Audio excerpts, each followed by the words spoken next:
everybody, this is Angela Savage, the daughter of IndyCar driver Swede Savage. It's time to watch stories from motorsports. My buddy, Doug Kenny, loves to share the journey of people in racing, and he is an amazing dude.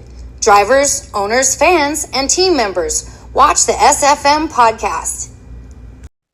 Hey everybody, this is Doug Kenny from Stories from Motorsports. I'd like to thank my buddy Josh Mabe for the YouTube work he did years ago that inspired me to create this platform.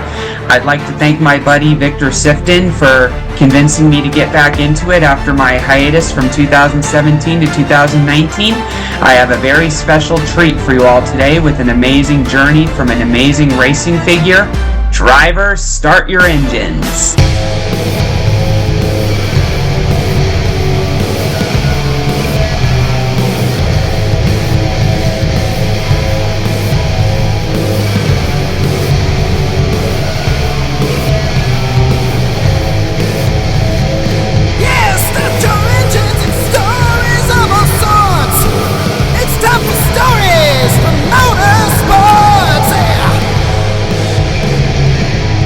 It's like I always thought that I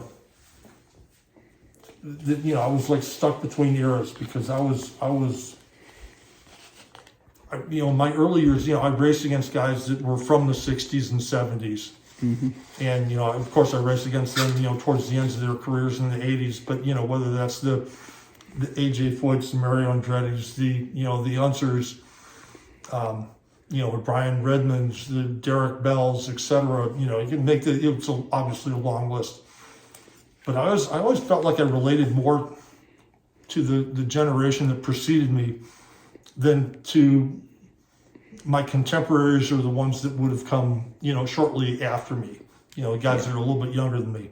I always felt like I sort of was more of the earlier generation, and I just felt more a part of that. I guess that was philosophically, but that it sort of makes sense because when I first started watching racing, that was what I obviously grew up watching. Yeah. But anyway, point being, it's just it's an interesting thing, but it was really cool being able to be, sort of like the bridge between generations, because like let's face it, when I first started in IndyCars, mm-hmm. I was one of the first guys that was a road racer.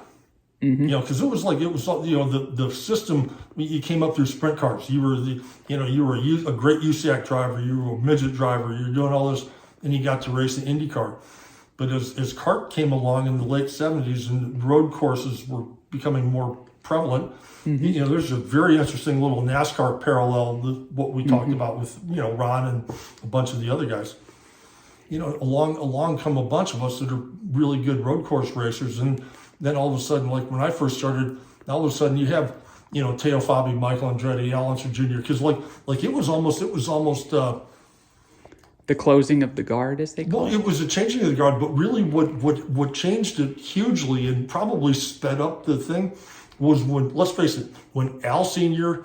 and Mario made decisions where their sons were going to go train and race, and Al Jr. ends up in Super V and then Can-Am, Michael ends up in Atlantic, and then BAM IndyCars. Mm-hmm. Their parents chose the path, or their fathers, Al and Mario, chose the path for them to be road racers, mm-hmm. to become IndyCar drivers. Yeah. And that was a big deal, because that opened the door for the masses. Hey everybody, I hope you enjoyed today's video. Please hit like and subscribe if you did so, and please continue supporting our amazing guest. And everybody, we'll see you next time on SFM. Hi, this is Ted Warner speaking. While the checkered flag is waved for this program, stay tuned for next week for the next episode of SFM. Thanks to Doug Kenny for what he does for motorsports.